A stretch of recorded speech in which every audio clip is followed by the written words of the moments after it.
A partir de estos momentos, nos enlazamos con las regiones del país a través de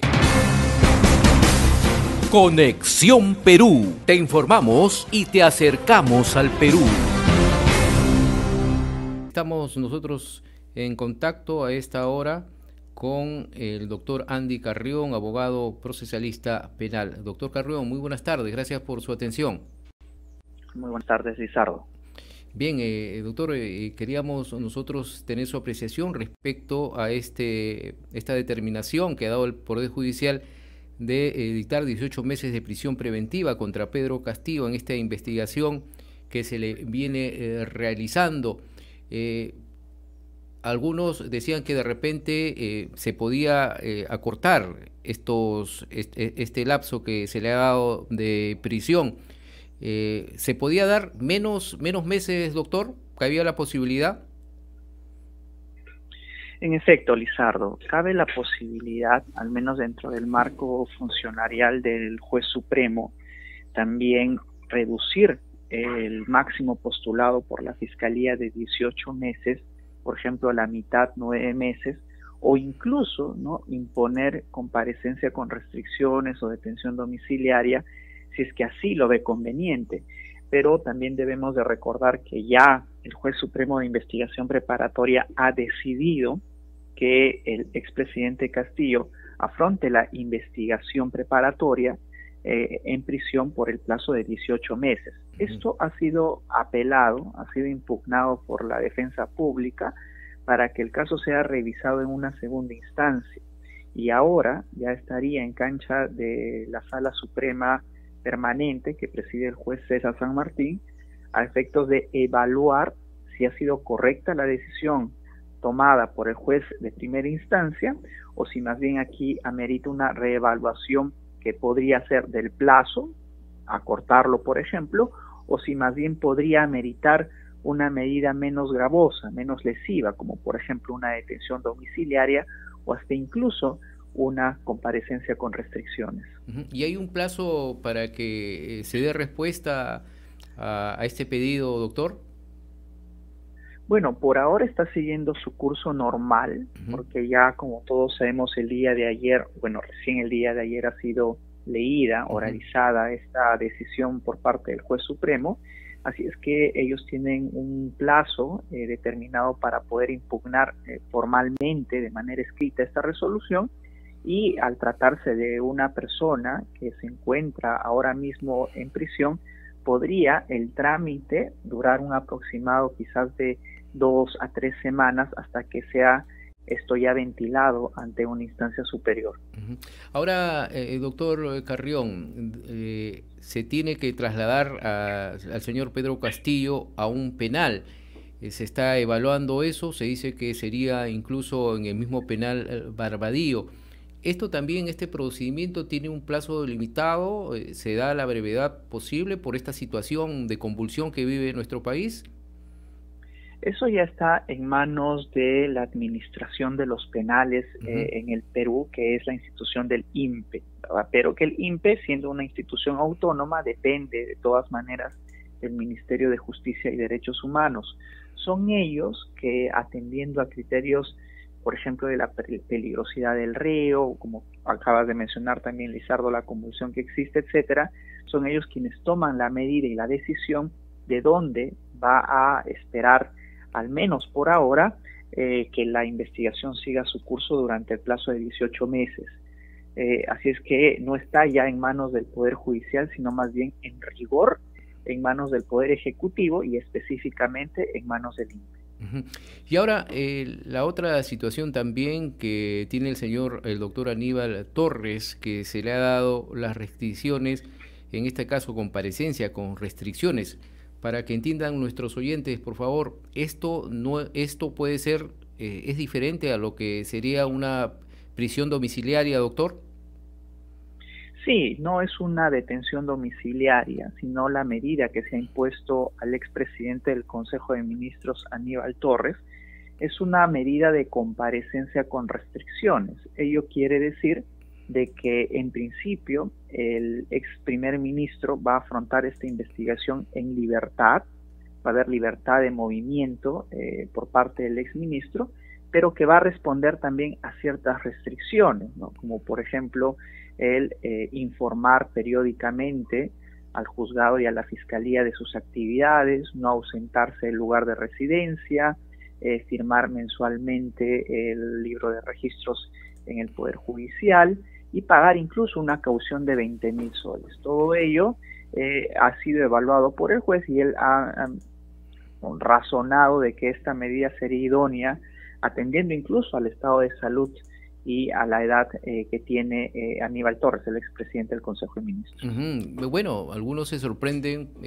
decían pues no, el estado de salud del doctor Aníbal Torres se le veía bien cuando en otros momentos él ha participado activamente en diversas acciones del Poder Ejecutivo, con confrontamientos, incluso discursos. Y se preguntan por qué se da esta situación, como lo decía el doctor Dubelí Rodríguez, que era su defensa, aseguraba que Aníbal Torres incluso no podía ir a prisión por tener casi 80 años.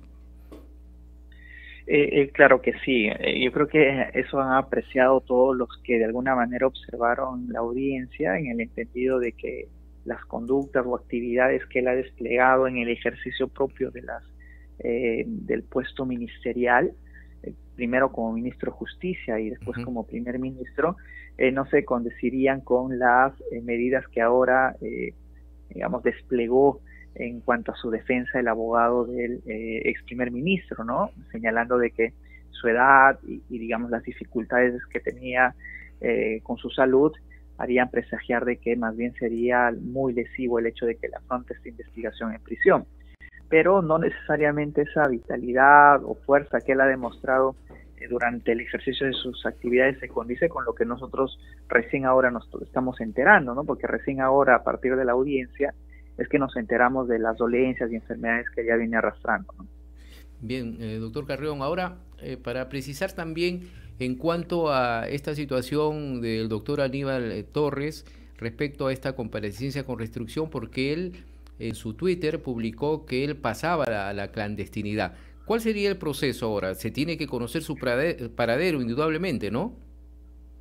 Indudablemente, y ya al haber obtenido una resolución desde mi punto de vista favorable a sus pretensiones de enfrentar esta investigación en libertad, dudo de que ponga en riesgo esta medida sustrayéndose de la persecución pública, ¿no? Entiendo de que él ya inmediatamente debe haberse puesto a disposición de la Fiscalía y del Poder Judicial y cumplir con las reglas que se le ha impuesto, que he mencionado hace un momento, porque de no hacerlo también ocasionaría que se le revoque esta comparecencia con restricciones y se le pueda imponer, previo apercibimiento, una prisión preventiva. Ahora, doctor, finalmente, para concluir con lo de Pedro Castillo, ante esta decisión de que se ha ordenado 18 meses de prisión preventiva, este tiempo de 18 meses tiene que cumplirse mediante siga estos trámites. ¿Qué pasa si los trámites continúan y se puede pasar estos 18 meses? ¿Cuál es el procedimiento? Es una interesante pregunta, ¿no? Porque la mayoría de casos en los cuales se ha impuesto este tipo de medidas de prisiones preventivas han simplemente desplegado sus efectos hasta una etapa de la investigación y nunca se ha logrado dentro de ese plazo, por ejemplo, imponer una sentencia condenatoria o absolutoria.